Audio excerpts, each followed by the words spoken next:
Rahim, Assalamu alaikum. Welcome to Sujatia YouTube channel. Today I have a very important lecture that is about the Bloom taxonomy. आज के lecture में बात करूंगा Bloom taxonomy के हवाले से. It's a very important lecture और workshop regarding the Bloom taxonomy.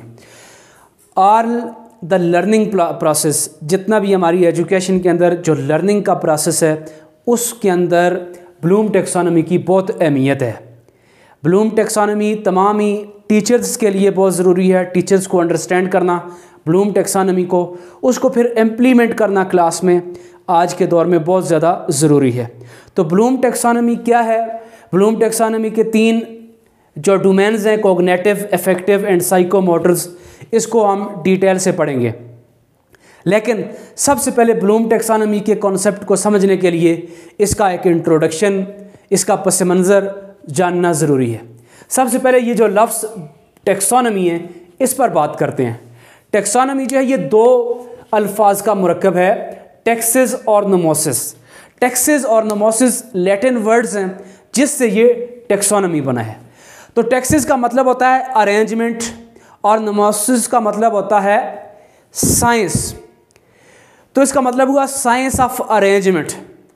Science of arrangement, classification, categories, domains. तो हम ब्लूम टेक्सोनॉमी के अंदर बात करते हैं जो लर्निंग है, लर्निंग की क्लासिफिकेशंस पर, लर्निंग के डोमेन्स पर. तो क्या है Bloom taxonomy? Is a model that describe the process of learning. Bloom taxonomy एक ऐसा मॉडल है जो हमारी जो लर्निंग है, जो नॉलेज है, इसके प्रोसेस को मुतारिफ कराता है. अब सवाल ये पैदा होता है कि ब्लूम टेक्सोनॉमी क्यों पढ़ी जाती है. लेकिन इस सवाल से भी पहले ये जानना जाता है कि ये ब्लूम टेक्सोनॉमी का नाम कैसे पड़ा. ऐसे था कि शिकागो यूनिवर्सिटी अमेरिका में 1956 को एजुकेशनिस्ट, एक्सपर्ट, साइकोलॉजिस्ट का एक इजलास मुनक्कद होता है जिसमें उस वक्त के जितने भी एजुकेशनिस्ट थे और माहिर नफ्सियात थे उनको शामिल किया गया था. बेंजामिन सैमुअल ब्लूम ने इनको लीड किया था. उन्होंने जो डोमेन, जो लर्निंग का प्रोसेस मुतारफ़ कराया उसको दरअसल ब्लूम टेक्सोनॉमी के नाम से याद किया जाता है. ब्लूम टेक्सोनॉमी के अंदर 2001 में आकर कुछ अमेंडमेंट्स में की थी, उन पर भी हम आज के लेक्चर में बात करेंगे आखिर पे. पहले ये समझने के बाद कि 1956 को ब्लूम टेक्सोनॉमी जो पेश की गई और हमारी लर्निंग का जो एक मॉडल है, जो प्रोसेस ऑफ लर्निंग है, जिससे हमें development of mastery of subject का पता चलता है, उसको समझते हैं. तो सबसे पहले हमारे पास ये आ जाते हैं 3 डोमेन्स हैं, कॉग्निटिव, अफेक्टिव एंड साइकोमोटर्स. तो कॉग्निटिव, अफेक्टिव और साइकोमोटर्स ये 3 डोमेन्स हैं ब्लूम टेक्सोनॉमी के. इनको समझने के लिए एक टेक्निक का इस्तेमाल किया जाता है. ये टेक्निक है जी 3H टेक्निक. तो हम ये 3H टेक्निक से आसानी से समझ पाएंगे, याद कर पाएंगे कि ये कॉग्निटिव, अफेक्टिव और साइकोमोटर डोमेन्स क्या है. अब ये याद रखना है कि हमारा जो लर्निंग का प्रोसेस है, इस लर्निंग के प्रोसेस में ये जो कॉग्निटिव डोमेन है ये सबसे ज़्यादा इम्पॉर्टेंट है. इसके अंदर के जो हमारे पास ये जो फैक्टर्स हैं, अनासर्स हैं, इनको समझना ज़रूरी है. अफेक्टिव के और साइकोमोटर्स के ये भी जानना ज़रूरी है, लेकिन इन दोनों से ज़्यादा सबसे इम्पॉर्टेंट हमारी लर्निंग के प्रोसेस के अंदर कॉग्निटिव होगा, जिस पर बात की जाएगी. तो 3H टेक्निक से हम इसको कैसे समझ सकते हैं जी. 3H का मतलब ये है कि नंबर 1 सबसे पहले ये आपके पास है जी कॉग्निटिव. तो कॉग्निटिव का मतलब है जी H हेड के लिए इस्तेमाल होता है. हेड, हमारा हेड है, ये हमारी लर्निंग के लिए, हमारी नॉलेज के लिए इस्तेमाल होगा. तो नॉलेज के हवाले से जितने भी पॉइंट्स हैं वो हमारे कॉग्निटिव डोमेन्स के अंदर हैं. फिर हमारे पास सेकंड नंबर पर है जी अफेक्टिव. अफेक्टिव जो है ये सेकंड H की तरफ अगर हम जाएं तो ये हार्ट की तरफ जाएगा. हार्ट, जहाँ से हम लोग क्या करते हैं, हमारी इमोशंस हैं, हमारी फीलिंग्स हैं, हमारा एटीट्यूड्स बनता है. तो अफेक्टिव डोमेन्स के अंदर बच्चे की लर्निंग के दौरान उसकी जो अफेक्शंस है, उसके साथ जो एटीट्यूड है, जो फीलिंग्स हैं, उससे बिलोंग करता है अफेक्टिव डोमेन्स. फिर हमारे पास आ जाता है जी साइकोमोटर. तो H for head, H for heart, और तीसरा H बनेगा जी हैंड। हैंड हम अमूमन यूज़ करते हैं जी मूवमेंट के लिए। हमारी मूवमेंट कितनी होगी, वो मूवमेंट की क्या क्या प्रोसेस हैं, उन सब कैटेगरीज पर भी बात करेंगे। तो अब हम वन बाय वन इनको समझने की कोशिश करते हैं। तो सबसे पहले हम समझेंगे कॉग्निटिव डोमेन्स को, यानी फर्स्ट H हेड, हम अपने नॉलेज को, लर्निंग के प्रोसेस को समझेंगे। कॉग्निटिव डोमेन्स को डिवाइड किया जाता है 6 हिस्सों में। देयर आर 6 सब कैटेगरीज ऑफ कॉग्निटिव डोमेन्स, लेकिन हमने इनको ऊपर से नीचे नहीं समझना है, ये इनको दो तरह से समझेंगे। एक हमारे पास है हाई लेवल और उसके बाद दूसरे हैं लो लेवल। हमारे पास फर्स्ट 3 जो हैं ये लो लेवल हैं। आमतौर पर जो फर्स्ट क्लासेस हमारी होती हैं उस लेवल के लिए इस्तेमाल किया जाता है। पहला जो हमारा एजुकेशन का लेवल होगा, बच्चे की लर्निंग जब हम स्टार्ट करते हैं, पहले ये 3 हमारे पास नॉलेज, कॉम्प्रीहेंशन, एप्लीकेशन, ये हमारे फर्स्ट 3 हैं। इनको हम नंबरिंग यहाँ से देंगे 1, 2 और 3। उसके बाद हमारे पास हायर लेवल आ जाता है, फिर हमारे पास ये 4, 5 और 6 ऐसे होगा। तो हमने सबसे पहले ये समझना है कि हम सबसे पहले low level categories of cognitive domains को समझेंगे। सबसे पहले हमारे पास है जी नॉलेज। नॉलेज का मतलब हमारे पास जो लर्निंग का प्रोसेस है, लर्निंग के प्रोसेस में हम बच्चे को क्या सिखाते हैं जी, इसमें हम बच्चों को कोई डेफिनेशन सिखाते हैं, चीज़ों का बताते हैं। ये मार्कर का इस्तेमाल है जी, दिस इज मार्कर, ठीक है। कोई भी डेफिनेशन है जी, define ideology, what is cell, what is tissue. तो सबसे पहला जो हमारा लर्निंग के प्रोसेस में आ जाएगा वो नॉलेज आ जाएगा, जिसमें बताया जाएगा बच्चे को अबाउट द थिंग कि ये क्या चीज़ है। दिस इज़ अ मार्कर, एक मार्कर की निशानदेही कर रहा हूँ, कोई डेफिनेशन बताने जा रहा हूँ। तो ये पहला प्रोसेस होता है जी कॉग्निटिव डोमेन्स के अंदर, दैट इज़ नॉलेज, जो कि हमारी लर्निंग को शुरू करता है। लर्निंग के अंदर हमारी पहली जो चीज़ है, हम उसके बारे में उसका तारफ़ कराते हैं बच्चों को, चीज़ें बच्चों को रिमेंबर करवाते हैं। दूसरे हमारे पास आ जाता है जी कॉम्प्रीहेंशन। कॉम्प्रीहेंशन के मतलब हम चीज़ों को अंडरस्टैंड करते हैं, उसमें चीज़ों को थोड़ा सा एक्सप्लेन करके बताते हैं कि ये मार्कर है, इसका यूज़ क्या है। It is use for writing, ये लिखने के लिए इस्तेमाल होता है। किसी भी सब्जेक्ट के अंदर आप किसी भी डेफिनेशन के बाद कोई भी उसकी मिसाल कॉम्प्रीहेंशन के अंदर अंडरस्टैंडिंग के प्रोसेस में बच्चों को समझा सकते हैं। तीसरा हमारे पास आ जाता है जी एप्लीकेशन। एप्लीकेशन का मतलब होता है टू इम्प्लीमेंट, अंडरस्टैंडिंग करने के लिए, टू सोल्यूशन, किसी भी मसले को सॉल्व करने के लिए। मिसाल के तौर पर प्रैक्टिकल यूज ऑफ थिंग। मैंने आपको मार्कर की example the, this is marker. Knowledge में अंडरस्टैंडिंग कि ये क्या करता है, लिखने के लिए इस्तेमाल होता है। फिर हमने क्या करना है, practical use of, implement to solve. ये मार्कर है, इससे मैं लिख रहा हूँ, इसका प्रोसेस ये है कि इससे मैं लिख रहा हूँ, आपको समझ आ रही है। ये एक मिसाल के तौर पर मैं आपको बता रहा हूँ। ऐसे आप अपने सब्जेक्ट के हिसाब से किसी भी चीज़ को डिफाइन करके उसकी एग्जांपल बता सकते हैं। लर्निंग है, अंडरस्टैंडिंग है, और फिर उस चीज़ की इम्प्लीमेंटेशन क्या है, उस चीज़ का काम क्या है। ये हमारे पास बेसिकली 3 लो लेवल कैटेगरी है कॉग्निटिव डोमेन्स के। अगले हमारे पास जो 3 है, एनालिसिस, सिंथेसिस एंड इवेल्युएट, ये हायर लेवल के हैं जी। एनालिसिस का क्या है जी, एनालिसिस का मतलब है टू एनालाइज, एनालाइजिंग। एनालाइज जब हम करते हैं तो चीज़ों के ऊपर रिसर्च करते हैं, चीज़ों के पार्ट्स को समझते हैं। मार्कर की मिसाल को आगे लेके चलते हैं। ये मार्कर है जी, ये इसकी कैप है, इसके रिफिल किया जाता है। तो इसके डिफरेंट जो पार्ट हैं ये मैं आपको बताऊंगा, ये समझाऊंगा आपको एनालाइजिंग पॉइंट में। इसमें आकर आप एनालाइज करेंगे, उसकी कैटेगरी को समझेंगे कि ये कितने हिस्सों पर मुश्तमिल हमारे पास चीज़ है। फिर हमारे पास आ जाता है जी सिंथेसिस, टू क्रिएट, कि हमारे पास चीज़ों की प्रोडक्शन कैसे है, क्रिएशन कैसे है, डेवलपमेंट कैसे है, पर्पस कैसे है, कि ये मार्कर है, इसकी क्रिएशन क्या है, इसका मकसद क्या है। ऐसे ही किसी भी स्टेज पर जाकर आप किसी भी सब्जेक्ट के हवाले से अपनी जो एग्जांपल्स होंगी उसको आप एक्सपेंड करते जाएंगे। उस एक्सपेंड करने से बच्चे का जो नॉलेज है उसको वसअत मिलती जाएगी। छठे नंबर पर हमारे पास आ जाता है जी इवेलुएट। एवोल्यूशन का मतलब क्या है जी, अब हमने इसको करना है, इससे हम फाइनल मराइल पर जब जाते हैं तो हमारे पास इतनी समझ होनी चाहिए, हमारी समझ से आगे बच्चे के पास इतनी समझ होनी चाहिए कि वो चीज़ों को एवेलुएट कर सके।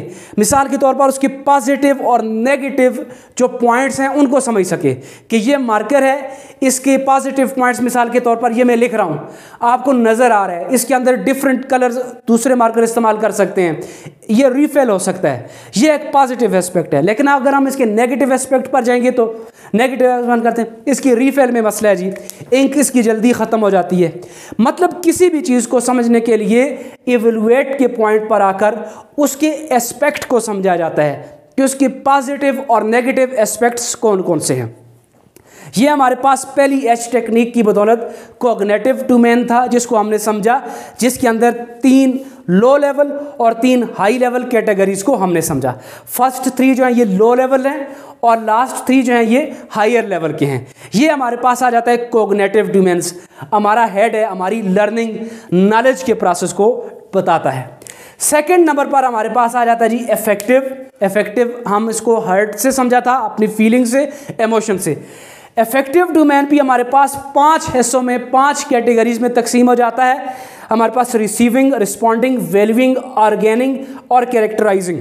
इसमें बच्चा क्या करता है, उसका हमें एटीट्यूड नज़र आता है, वो कैसे रिस्पॉन्स कर रहा है, कैसे चीज़ों को रिसीव कर रहा है। पहली चीज़ वो रिसीव करेगा ना, हम इसको कोई नॉलेज देंगे, बताएंगे, वो चीज़ उसको समझेगा, उसको समझने के बाद वो उस पर क्या करेगा, रिस्पॉन्ड करेगा।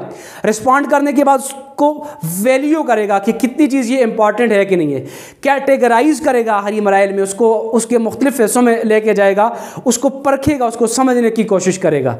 ये हमारा सेकंड डोमेन है, that is of effective domains, जिसको हमने हार्ट से, दिल से, फीलिंग से, एटीट्यूड से समझने की कोशिश की। तीसरा आ जाता है हमारे पास ये psychomotor domain. Psychomotor domain, H for hand used for movement. तो साइकोमोटर डोमेन जो होता है ये इसमें सारी हमारी हरकत और सकनात शामिल होती हैं जी। इसके अंदर भी हमारे पास 6 किस्म की टेक्निक्स हो सकती हैं। मिसाल के तौर पर एक है रिफ्लेक्सिव मूवमेंट। रिफ्लेक्सिव मूवमेंट क्या होती है, आपने बच्चे को बताया, कोई भी पॉइंट बताया, इनिशियली उसकी फौरी तौर पर जो रिएक्शन होगा उसको रिफ्लेक्सिव मूवमेंट कहा जाएगा। फिर बेसिक मूवमेंट है जी। बेसिक मूवमेंट में चलना शुरू कर दिया, उसको भेज दिया, आपने कोई चीज़ मंगवाई उससे, उसका क्या मूवमेंट होगी, उसका चलने का अंदाज क्या है। तीसरे नंबर पर हमारे पास आ जाए जी परसेप्चुअल। परसेप्चुअल का मतलब होता है जी ऑडिटरी एंड विजुअली, देख के और सुन के क्या मूवमेंट करता है फौरी तौर पर, उसको देखने से उसने किसी चीज़ को समझा है और फौरी तौर पर उसका रिस्पॉन्ड क्या है, वो कैसे उस पर मूव करेगा। फिर हमारे पास फिजिकल मूवमेंट है, मूवमेंट के हवाले से। फिर स्किल्ड मूवमेंट है कि वो किस शोबे में माहिर है, उस हर इंसान की कोई ना कोई कैपेबिलिटी होती है। ऐसे ही हम बच्चों को देखते हैं मुख्तलिफ मूवमेंट के प्रोसेस से जब गुजरते हैं, जैसे जैसे एज गुजरती है तो उसकी कोई ना कोई महारत आ जाती है जी। फिजिकली स्किल्ड मूवमेंट का मतलब कि वो किस चीज़ में महारत हासिल कर रहा है। और ऐसे फिर हमारे पास आखिर पर है जी नॉन डिस्कर्सिव मूवमेंट। तो नॉन डिस्कर्सिव मूवमेंट का मतलब होता है कि वो कैसे इशारों के नायों से जी, थ्रू जेस्चर्स, जेस्चर के ज़रिए किसी भी चीज़ की हमारी जो मूवमेंट होगी, बच्चे के अंदर जो मूवमेंट होगी कम्युनिकेशन के दौरान, जो थ्रू जेस्चर्स चीज़ों को फील किया जाएगा, वो हमारे पास नॉन डिस्कर्सिव मूवमेंट में आ जाएगा। तो अभी तक हमने कॉग्निटिव डोमेन्स, इफेक्टिव डोमेन्स और साइकोमोटर डोमेन्स, इन 3 को समझा, 3H टेक्निक से समझा, इनकी जो कैटेगरीज हैं उनको समझा। अगले मरहले में हम समझेंगे कि ब्लूम टेक्सोनॉमी 1956 को जो पेश की गई थी, जो लर्निंग का मॉडल पेश किया था, वो ये मॉडल था।